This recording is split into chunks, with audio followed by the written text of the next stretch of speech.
Wonderful, wonderful. This is to say thank you very much, Sue. Sue Jefferson from Realise Possibilities. Thank you very much for agreeing to present for us today.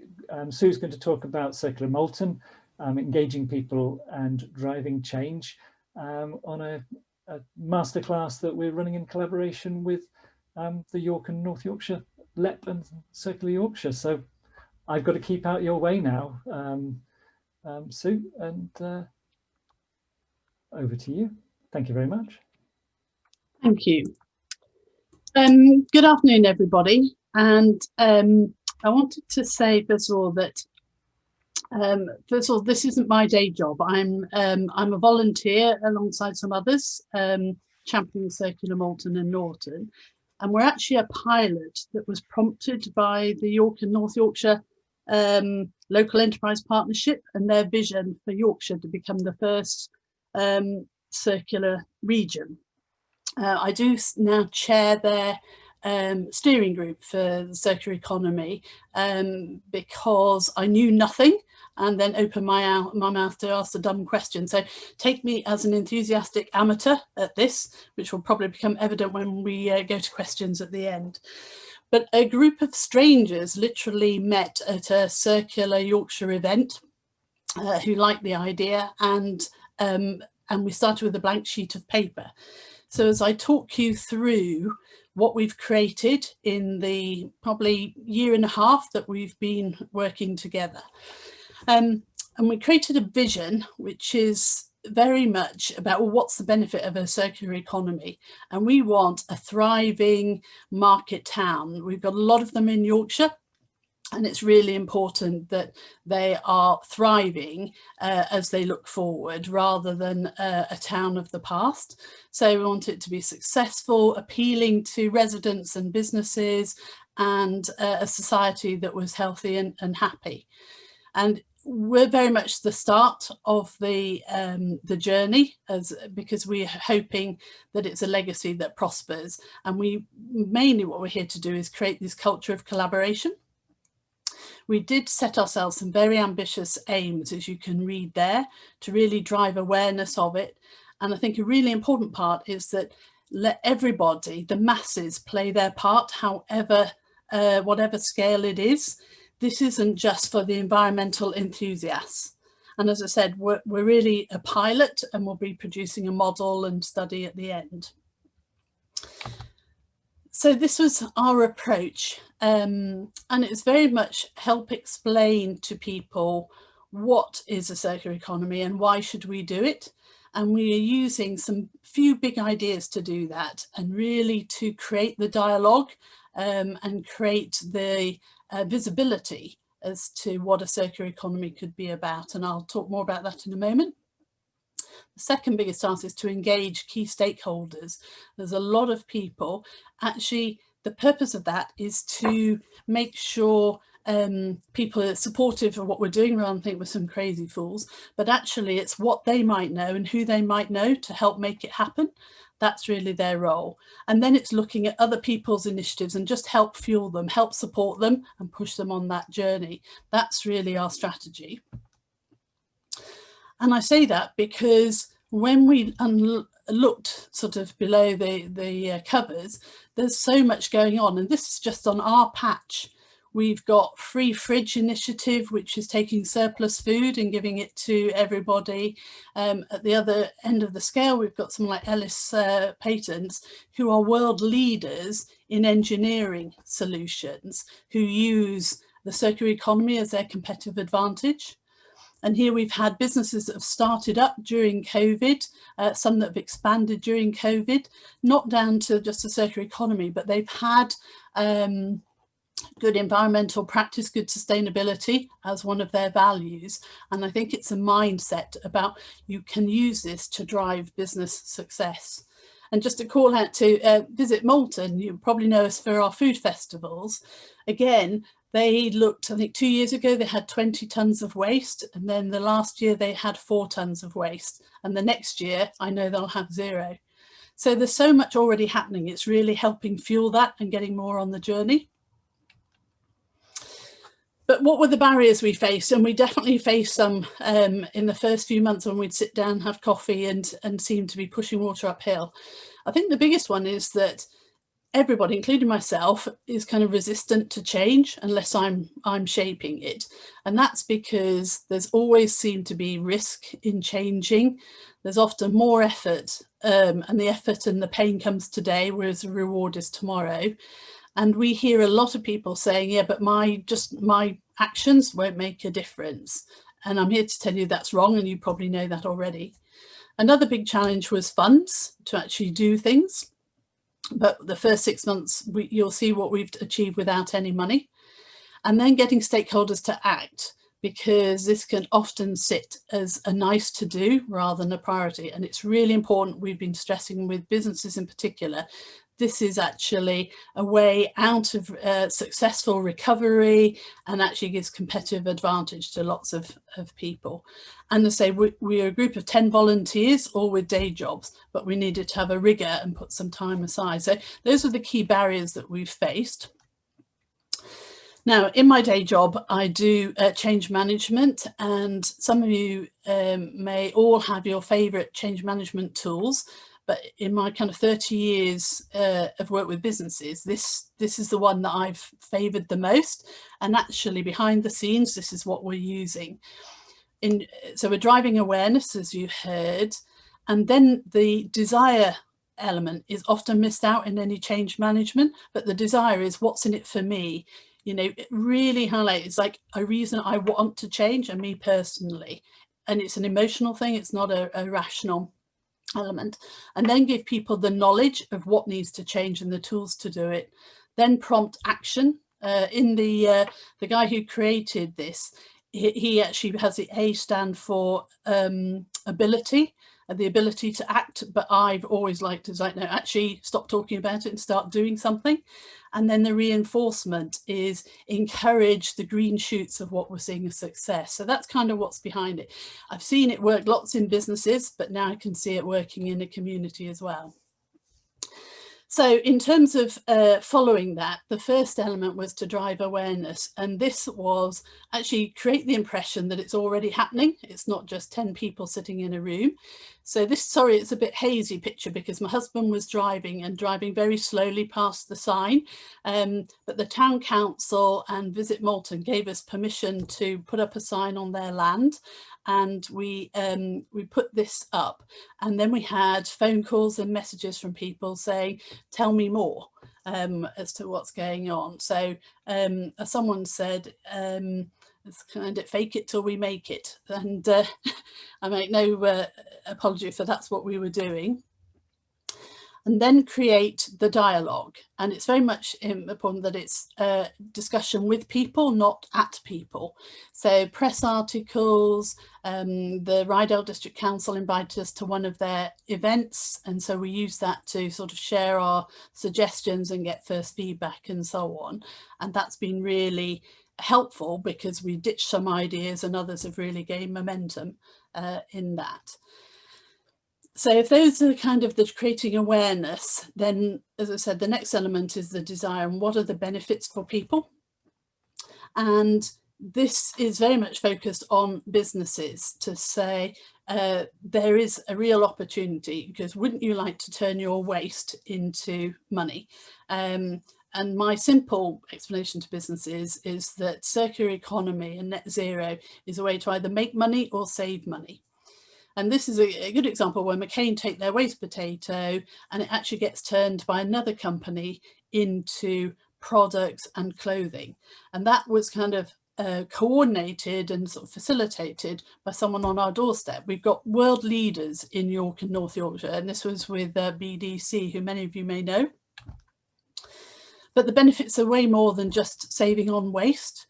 There are lots of benefits from a circular economy, and say for businesses, but for the community as well. Might be cheaper power and energy, but better well-being. And very important now is sort of new highly valued skills and new jobs, and it attracts investment. So an example where all of these come together, and when we look to start to put things into practice, was an idea that was shared with us, was what about creating sort of zero food waste? We're seen as Yorkshire's food capital, but what if we took all the food waste and the agricultural waste in our rural area and looked to power the town with that? And this idea is, I'll share with you some of the feedback from businesses and residents. But our role is to kind of assess the feasibility and the interest in doing that. And again, we've been able to use local people, so we're already doing our own circular support with people who are based either in York or between sort of York and Malton. And I'm not going to go through what AD is all about, because I'm sure you're familiar with it, but this is one that's gaining a lot of interest right now with our community as we're asking them their views. But I don't know if you're like me, I had no idea what AD was all about at all. And working with NNFCC, we were talking about, we've got businesses or support with things like Too Good To Go, the free fridge, and we didn't want to be competing with or taking away good food that was being used, surplus food. And Gillian from NNFCC explained what it meant in the life of a sausage roll. So this is one of my favourite charts talking about the circular life of a sausage roll.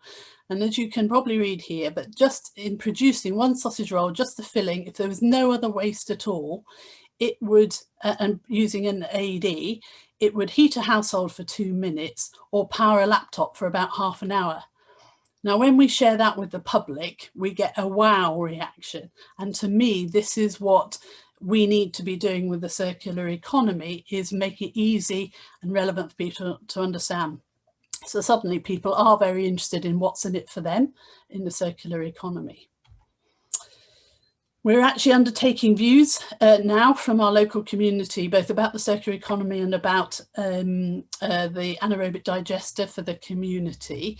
And we've got a survey that's live now, both for residents and business. So I've got a first ask of anyone who's on the call who either lives within 10 miles of Malton and Norton or knows someone who does, please could you complete the survey for us, because it will be so useful, because then we'll have real data as well as just qualitative feedback.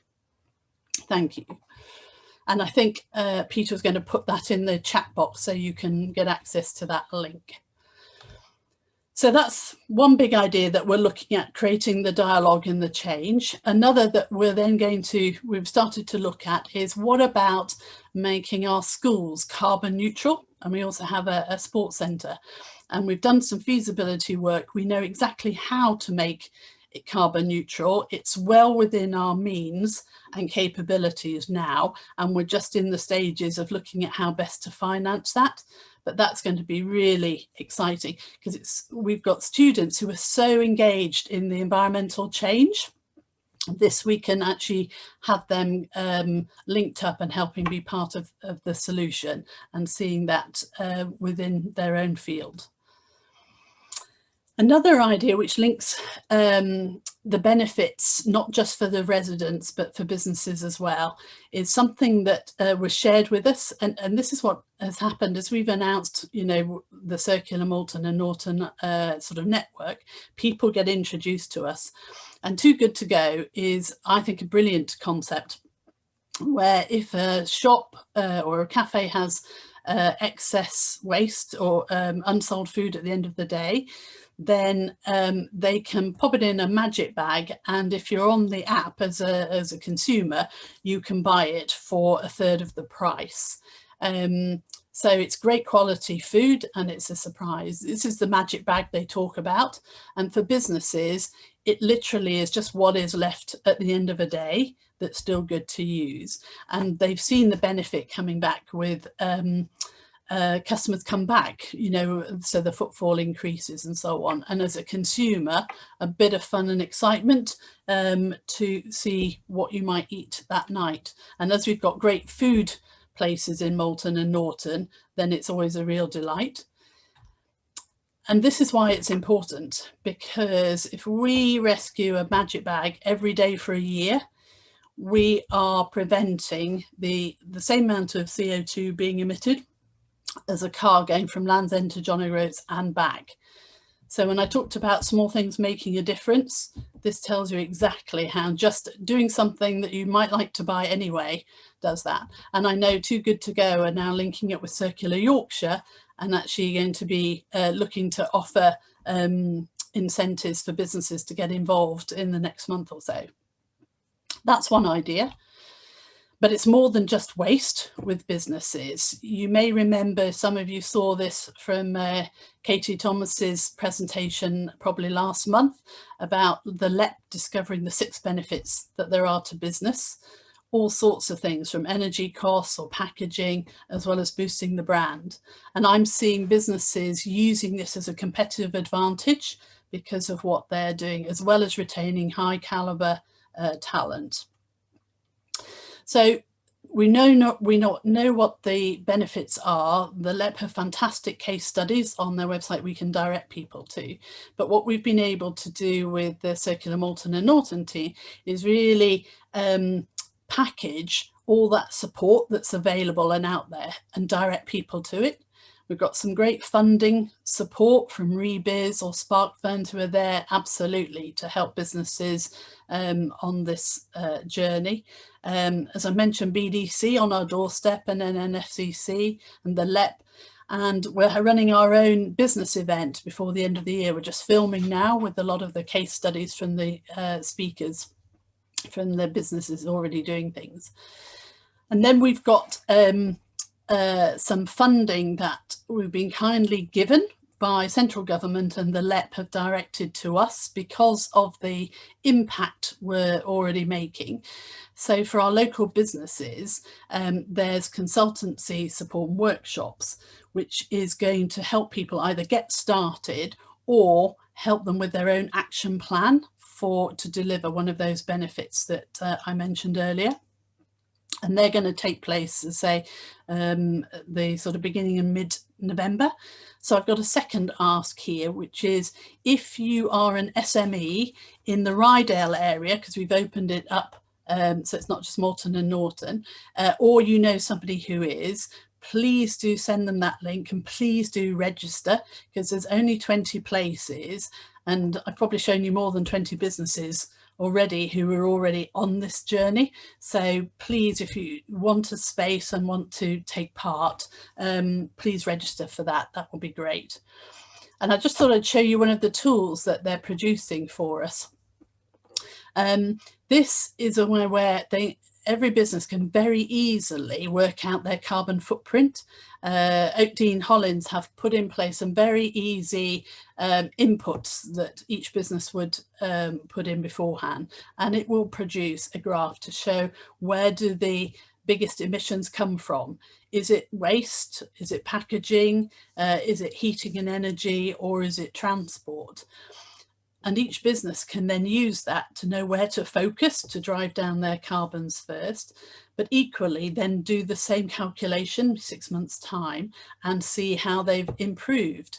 So they really can engage their employees in terms of the impact and the change that they're making.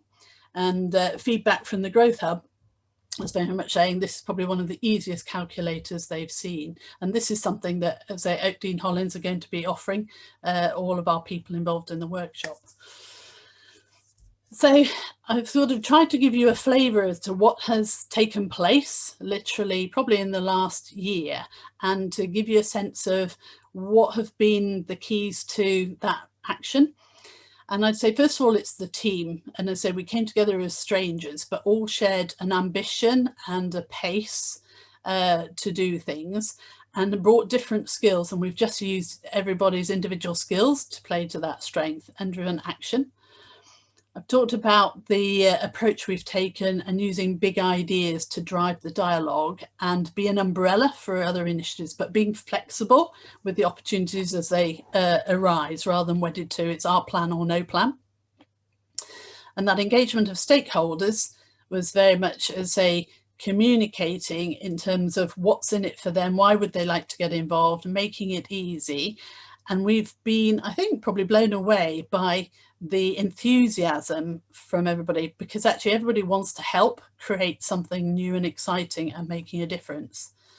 And I think most important of all was we don't have to be the experts. The solutions already exist, be it case studies or experts who are right on our doorstep and good practices all around us. We are really the vehicle and the voice and the umbrella to make these things sort of happen and to drive kind of drive pace and impact.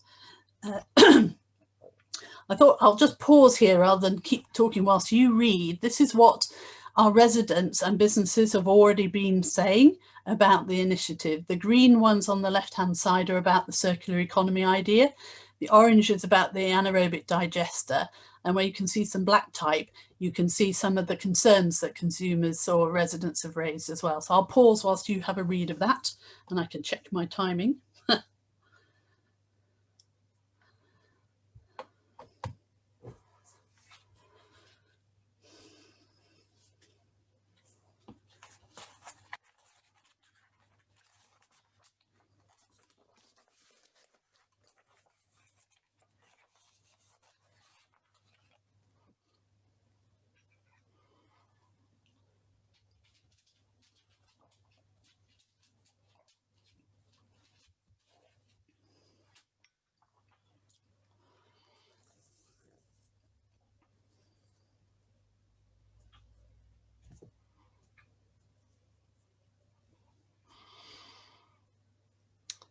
Now, I don't know about you, but say we were very nervous when we first did some research. This was done independently of us and anonymously as to what sort of response we'd get.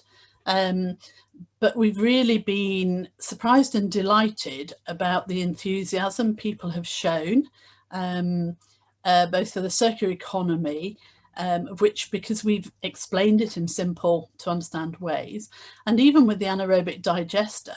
So to have businesses saying they'd actually pay for their waste to be taken and used this way just shows the impact it could have and the support. But equally the concerns, which we've been encouraging what concerns people had as well, just highlights the education job we have to do. And these absolutely shouldn't be ridiculed. This is so important we get this feedback. But people having concerns that we might have rubbish like plutonium fuel rods, or that AD uses energy to burn things, and so on. My plea to all the scientists involved in circular economy and net zero is please make things simple to understand and don't underestimate the education job to be done. This is where our focus is going to be now. And as I talk about what's ahead, as say we're doing the survey to get the data behind, we'll be running Facebook Live sessions as well with our residents when we give them the feedback from the anaerobic digester study. We're really looking now for businesses to take advantage and step forward as part of the recovery to get ahead with what we've got. And we've got a number of initiatives that are going live, which we have to project manage. The business workshops, the outcome of the anaerobic digester feasibility study and where we go next with that, and then starting to explore and deliver how do we get to carbon neutral schools. We're also looking for further funding, and what's interesting is that having started to get funding, we get offers made to us and opportunities. So kind of success breeds success.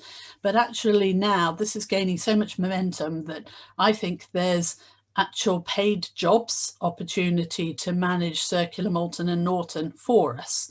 And I'm looking for funding to help put in place a paid job to do that, as well as the communication and measuring impact. We'll be sharing the model with the LEP. We've got a sort of town guide that we'll be putting forward, and the harder sort of impacts that we're seeing, not just for Yorkshire, but for the UK. And we've got a team meeting at the end of November to look at 2021 and where do we want to go next, what ideas, what investment we need, what are the benefits to focus on.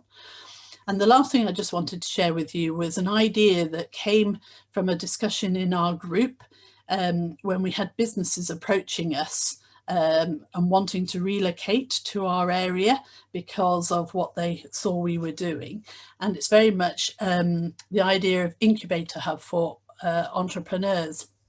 And this has now become part of something much bigger and very exciting. But just to explain it, is looking at entrepreneurs who often will start out in their garage or in a room at home. And it's luck if they can access all the things that are needed for success, be it the right connections, help with the business planning, testing prototypes, as well as getting in front of customers and investors. So what we're looking at is incubator hubs that for anyone who has an idea that's linked to circularity, the bioeconomy, or getting to net zero, and it might be a product or a technology or a service. And the plan is to offer them tenancy in an incubator hub where all of these services are then provided for them, rather than they're just left in a shed on their own or an office on their own. And there's like a 3-year program for these entrepreneurs, help with the business planning and the match funding, then putting them in front of customers and investors.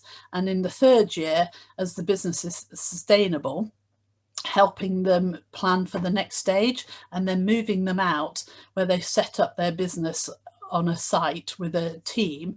And actually we're creating a pipeline of new business and new jobs and new skills in our area. And we're looking to do this around every district in North Yorkshire. So I think that's very exciting.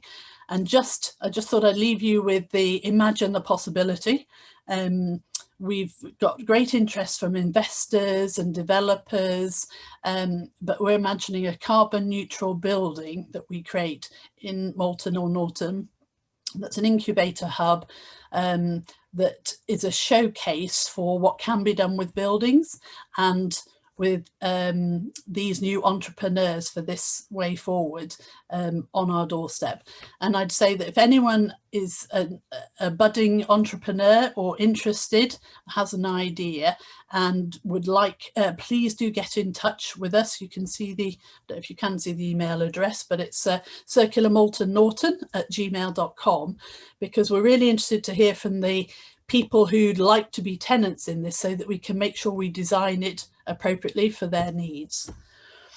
But I'm very excited about this, and this just shows you how from a small idea can big ideas happen. So I think I'm on track with my time. I know I've kind of galloped through that, but it was to give you a flavour and a sense of all of that. But as I watch this space, as I listen to the team talk about how far we've come, it's really exciting to be part of something when it started with a blank sheet of paper and 10 strangers. And now I'm delighted to be able to share this with you. So I will stop sharing my, oh no, I share now with the next page for Peter, and Peter will come back and talk us through the questions. Thank you. Thank you, Sue. That was wonderful.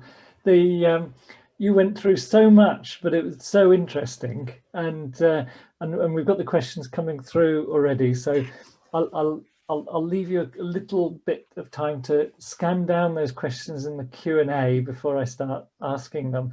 But I'm going to burden everyone listening. I want to find out a little bit more about you. This is an anonymous poll. We're just interested in the percentages. We're working with Circular Yorkshire, as I've said, and we'd like to know if you're going on that circular journey, where you are, because it's really important that we find out what's happening in the community. So that community being local, national, whatever. But if you can click on the poll, and I'll share the results with you at the end. And I suspect I will struggle to answer all of these questions, but I'm going to have a go. I'm just waiting for the voting to finish, because there's still some people. I'll leave it running for a bit, and then I'll share the results in a minute. people have been upvoting a question about, and the implication is you've been doing some fantastic work in Malton, Sue. So who have you been sharing this with? So are you linking up with other communities outside Malton to drive their circular economies within wider Yorkshire? Yeah, really good question. And the answer is yes, because as I said, this is a pilot and to be a demonstrator project really for the wider circular Yorkshire plan. And it really was, you know, trying to break it down into bite-sized pieces is important, I think, to try and make things happen and see the impact. But yes, both proactively and reactively. So with the LEP team, they will take what we're doing in Circular Malton and Norton and share it with other towns. We're linked in with district councils and town councils. So say either sharing with them as part of their climate change plans, but equally we get approached by different towns inside and outside Yorkshire, and we just share this sort of story and tell them just, you know, how to get started really. So yeah, and I think that links with a question I saw, which was what's the smallest geographical unit to try? It's a good question. I'd say probably a village, because it's useful just to have some sort of linkage where you can collaborate and make some things happen and get started, and then you could have a series of villages and in a district and so on, I think.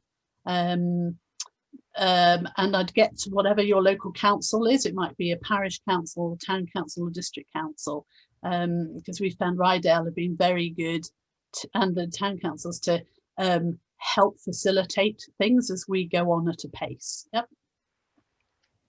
Brilliant. I'm just going to share the results with you from the poll. I realise that was showing, and it may be distracting people.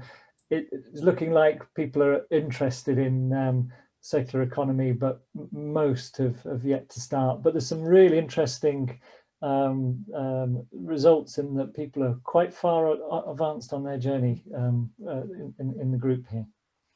And I would reiterate, hopefully what you've picked up from us was we didn't know where to start. We weren't experts in it at all. We just set ourselves an ambition, and probably the one that helped most was saying we wanted everybody to be aware and in a sort of tight period of time.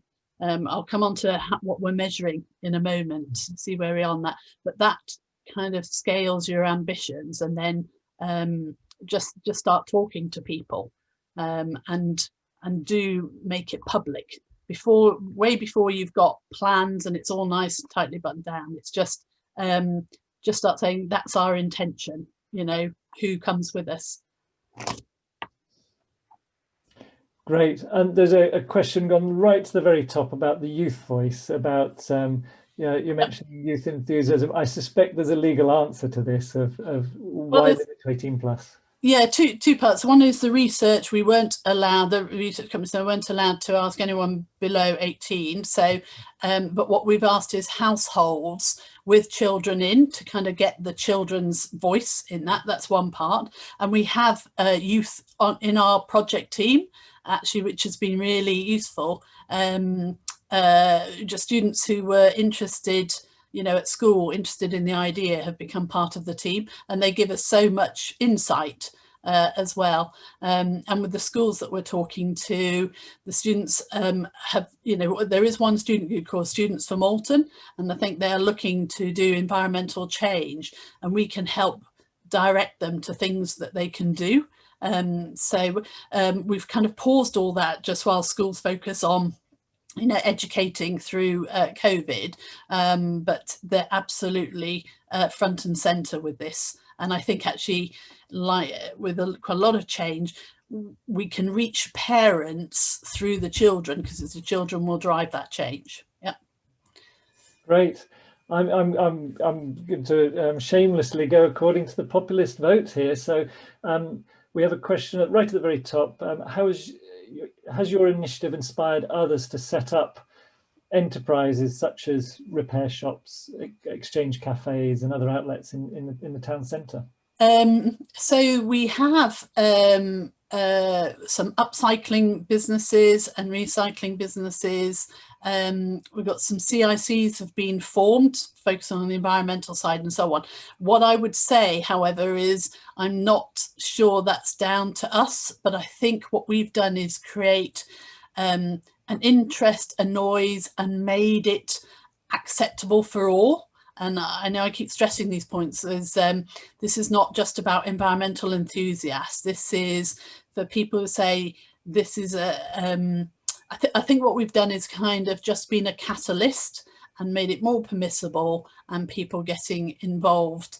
Then I think the town knows that it will be received quite well. So I don't think we can take credit for it, but I think we can help encourage it. Yep.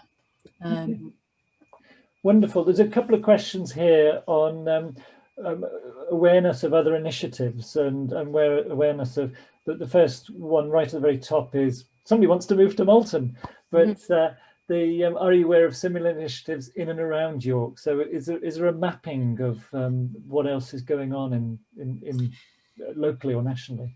I don't think there's anything else locally, but what we look to do is we kind of drive awareness of this, is hear from people say, oh, look, this is what we're doing, great, can you share stuff? So it's very much just sharing elements. There are initiatives elsewhere in the country, not really at a market town level. The cities work, so there's Glasgow, there's Peterborough, London, Liverpool are now looking to do it. But when you're in a city, it's a very different set up an enabler to a market town. So we've taken what we can, but we're finding some things different. And I've had people living in Peterborough said they knew nothing about it. Whereas I don't know who of you lives in or around market towns, but everybody knows everything about your business. So that is one of the advantages. But one of the case studies we've got for the anaerobic digester is in Wiltshire. And they've put in a community AD and they've put in live screens, and they have an educational visitors unit so that school parties and anyone else can come and actually see what happens to their waste. And I think that's, so we're trying where we can, but if anyone's got other examples, we'd love to hear them, because we're not about reinventing the wheel. I'm going to shoot right down the list. Somebody's asking, you just mentioned about everyone knows everything in market towns. Does your local MP know? Somebody's asking about your local MP. What's their involvement? Yes, so they are aware and involved. And actually, we were both at an event to look at a possible site for an anaerobic digester. What I find is, excuse me if there's any politicians on, but I find politicians go too slowly and they're looking at, they hesitate before they kind of jump straight in, whereas that's not our problem. So what we're finding is we're keeping them informed. They are keen to get involved and help. And our local MP made a good point about helping small businesses get access to finance to help them with some of these things. So they're involved, but we're going at a faster pace than just what they can do to help at the moment. But yeah, very supportive, like the Innovation Hub and so on as well. Wonderful, thanks. So you mentioned before about measurement, and I think you were going to say something about measuring success in Malton and Norton, and then I'll come back to some of the higher questions. Yeah. But, so I'm jumping around a bit, but measurement. Really good question. And I'll hold my hands up here and say we're not yet measuring our success as robustly as probably we should, but we know it's on our list. And actually that's why that survey is so important, because it's the first bit of funding we've had to actually do some research, and we'll be asking people about awareness of the circular economy. Do they think it's a good or bad idea? Here's all the positives about it, how important are those? Here are the concerns, how important are those? So once that will be our first set of measuring, which will be good, and then we'll be looking at the kind of economics of our area and so on. But again, I think it'll be difficult to say what's down to us, because there's other really good things going on. There was something I wanted to share. There's one measure that I did find across Yorkshire. I looked at each district, which is how many businesses, startup businesses, are successful and surviving 5 years on. And it's a really interesting number. I found that in Rydale, where Malton and Norton sites are, I think we sit at about 52%, which is the highest across North Yorkshire. And that's one figure I want to keep looking at, because I think we will find more innovation and more startup, more success from this, because I think the economic part's really important to me. We've got still quite a lot of questions, so I'm hoping you're okay if I still keep on piling them on. But one very easy, quick question. We said we're going to share your video afterwards, and some people are asking whether you're prepared to share your slides, or whether it's a case of you'll supply the video. I think if people want to contact us via the circularmaltonnorton@gmail.com, then, and just ask, then at least we know where they're going to and how they're going to be used. But I'm not seeing a problem. Yeah, wonderful. Right. I will go right back up to the top. There's a popular question about the magic bag. Could you say something more about the magic bag? Is there a charge? I could. I am not the magic bag expert, because there's a team involved in that. I will tell you, she says somewhere, I think I've got a link to, well, if you, first of all, if you, you can Google the app for Too Good To Go. There is a charge, but what I'd say is kind of watch this space with the Circular Yorkshire, because I think there's going to be a piece appearing where there's a business incentive to have a first year of free charge, I think, for people signing up, businesses signing up. But briefly, this is what I know about it from my friend who's got a business and doing it, and talking to the team, was if a business, say, has £9 worth of stock, an excess stock, that's what they put into the bag. They would put that on the app, and then as a consumer, if you're interested in buying it, you buy it for £3, say, and you get a code and you go into the shop to buy it. There's a percentage that Too Good To Go take for each business for that bag, and I'm sorry, I can't remember what it is, but it's ploughed back in, because they are a kind of a movement to drive and eradicate food waste. But it's very transparent, and I'm just, whilst we're talking, I will see if I can find the email link for the lady who to talk to if you're a business. Right.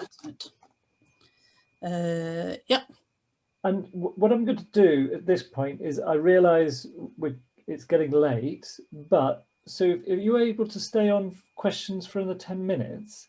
By all means. And what I'll do then is I'll make a general announcement that we'll carry on for another 10 minutes of putting Sue under the pressure of answering as many of these questions as possible. But at this point, I just need to thank you very much. So if people do leave, that at least they've heard us saying from the University of York, thank you very much for the presentation. It was wonderful. So, okay.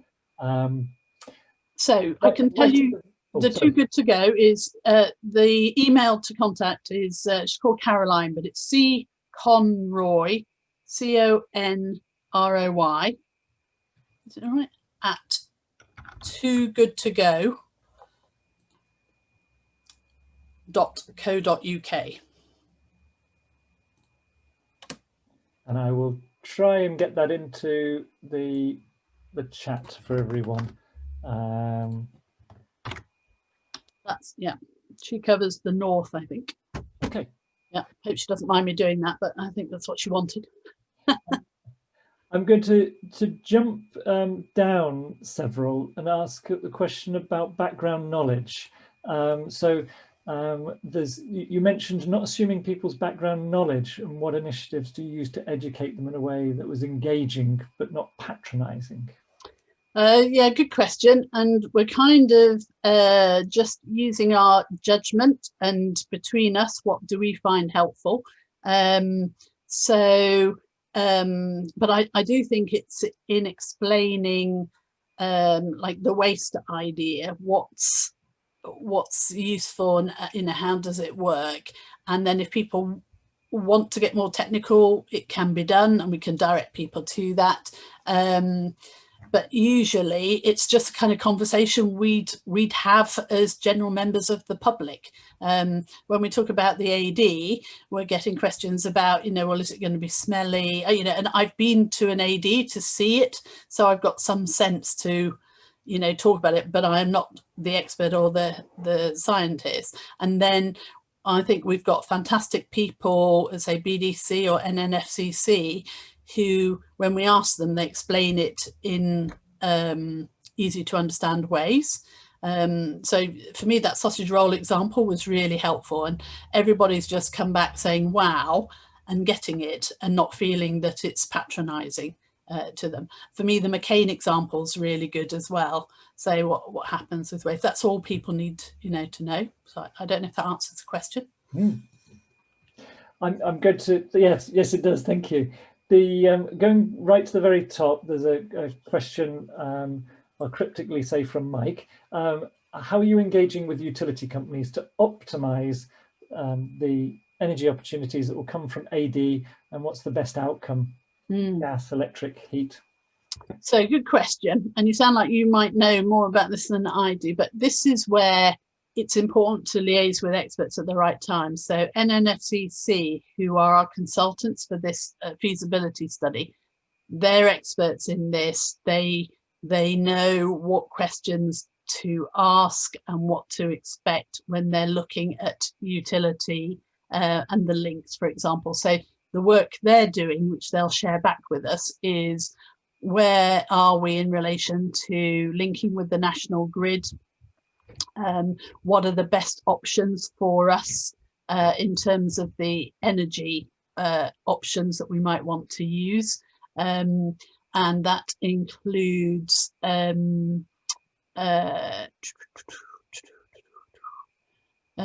yes, I know I was going to say, yes, that includes what is our feedstock, because what we did learn was a lot of ADs struggle because they start with what they're wanting to produce rather than starting with the feedstock that's going to almost be their ingredients.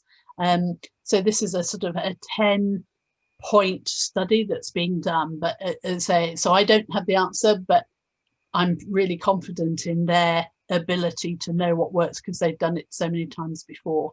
And we'll see. And they're engaging with those stakeholders as well to get a sense from them. Great. I think we've still got time for a couple more questions, I think. I'll put the next one up from Tom. This is an interesting one, because it's not just about achieving the direct benefits of circular economy, but it's looking at the wider social picture. And so he's asked, it sounds like a fantastic pilot, it's engaging businesses. What additional initiatives are there to engage consumers to pull them away from supermarkets? So I think behind it is this going to change the structure of market towns to a different way of operating? Yeah, and my focus in the sort of short term, or since the last 6 months, has probably just been where I live, rather than I've been out and about more, as much as usual. But what we saw through COVID and the lockdown was local shops being used more.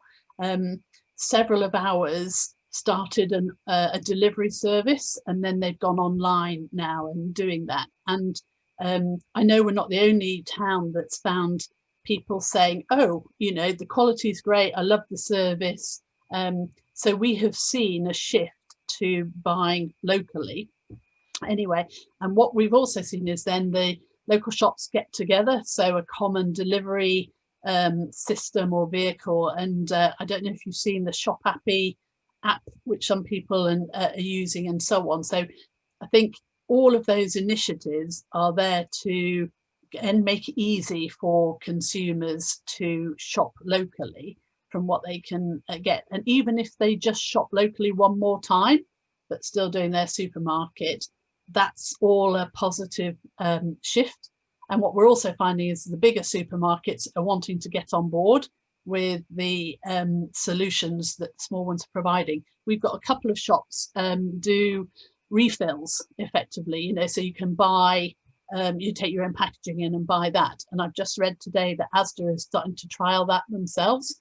So definitely on the change, I think, because the big supermarkets realise they might lose out. And I think market towns, the culture we're going to create is one of kind of the good old fashioned sharing and stuff. And I think it's also important to get to the younger generation, so that becomes a habit from the start when they start up. Great. I'm going to ask a really simple question, or a double question. The one from Jane, the second one down. Are you working with, how are Yorkshire Water helping with AD? Yeah, good question, Jane. In fact, it was Yorkshire Water who first suggested the idea to us. This particular project, feasibility at the moment, isn't with Yorkshire Water because we're not expecting to put the sludge piece into the feedstock.